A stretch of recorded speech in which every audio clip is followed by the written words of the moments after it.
رحمت عزیز چترال سے سوال کرتے ہیں کہ مردے کو دفنانے کے بعد اس کی قبر پر جو آیتیں پڑھی جاتی ہیں اس کا کیا حکم ہے؟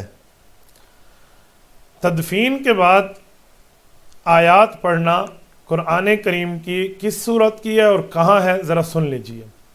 حدیث پاک میں ہے اور یہ بات مسنون ہے کہ جب بندہ دفن ہو جائے قبر میں تو تدفین کے بعد اس کے سرانے یعنی سر والی طرف اور اس کے پیرانے یعنی پاؤں والی طرف قرآن کریم کی آیات پڑھنی چاہیے۔ وہ کون سی ہیں؟ حضرت عبداللہ بن عمر رضی اللہ تعالیٰ عنہما کی روایت بہقی کے اندر موجود ہے کہ حضور پاک صلی اللہ علیہ وسلم کی ترتیب یہ تھی کہ سورۃ البقرہ کی ابتدائی آیات الف لام میم سے لے کر ہم المفلحون تک اور یہ سر کی طرف پڑھتے تھے، اور سورۃ بقرہ کی آخری آیات آمن الرسول سے لے کر آخر تک فانصرنا علی القوم الکافرین تک یہ ان کے پاؤں کی طرف پڑھتے تھے۔ تو اس حد تک تو مسنون ہے، یہ حدیث پاک میں۔ اور اگر اللہ کسی توفیق عطا فرما دے، اس کی اولاد ہو، بھائی ہو، دوست ہو، چاہنے والا ہو، جاننے والا ہو، پہچاننے والا ہو، تعلق والا ہو، وہ مکمل سورۃ بقرہ بھی پڑھ سکتا ہے، اور بہت ساری ٹائم تک، بہت سارے وقت تک بیٹھ کر وقت نکال کے وہ اس کے اوپر تلاوت کرتا رہے، بیٹھا رہے، زبانی پڑھتا رہے، بہت اچھی بات ہے۔ صحیح مسلم میں حدیث پاک موجود ہے، سیدنا عامر ابن عاص رضی اللہ عنہ بہت زبردست صحابی ہیں، اعقل العرب اذہن العرب، ان کا لقب ہے کہ عرب کے 4 ذہینوں میں ایک مشہور ذہین ہے حضرت عمرو ابن عاص رضی اللہ تعالیٰ عنہ۔ یہ وہ صحابی ہیں جن کے لیے میں ایک بات چلو کرتا جاؤں۔ جب یہ ایمان لا رہے تھے نا، حضرت خالد ابن ولید کے ساتھ تھے، حضرت خالد ابن ولید رضی اللہ عنہ اللہ کے رسول صلی اللہ علیہ وسلم کی بیعت کر لی، ایمان لا لیا۔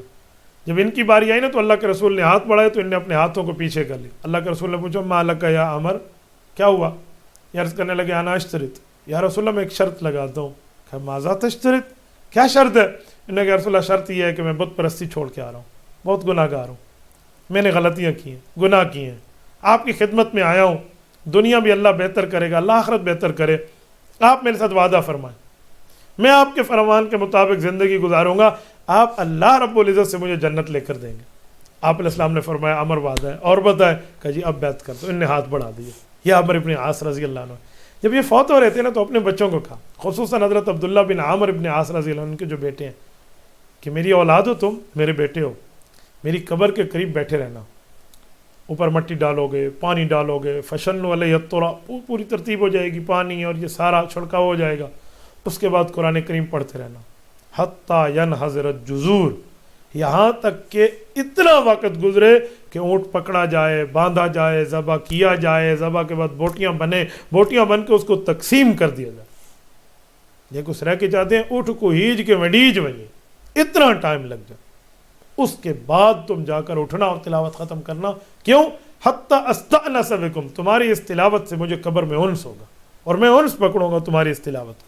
تو حضرت عمرو ابن عاص کی صحیح روایت صحیح مسلم میں موجود ہے، علماء اس کو 8ویں سال میں پڑھتے ہیں، پھر ان کے سر پہ عالم ہونے کی دستار بندی کر دی جاتی ہے اور پگڑی مبارک کو پہنا دیا جاتا ہے۔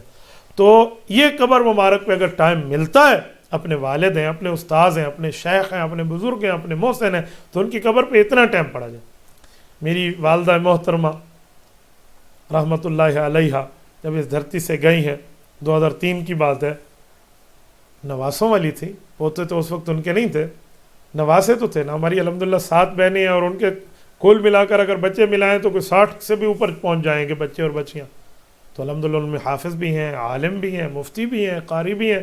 تو میں نے اپنے سب بھائیوں کو کہا ذرا بیٹھو نا نانی پر، سارے بیٹھ گئے، نے کلام اللہ پڑھا اور پوری سورۃ بقرہ پڑھی اور سارے معاملات پڑھے۔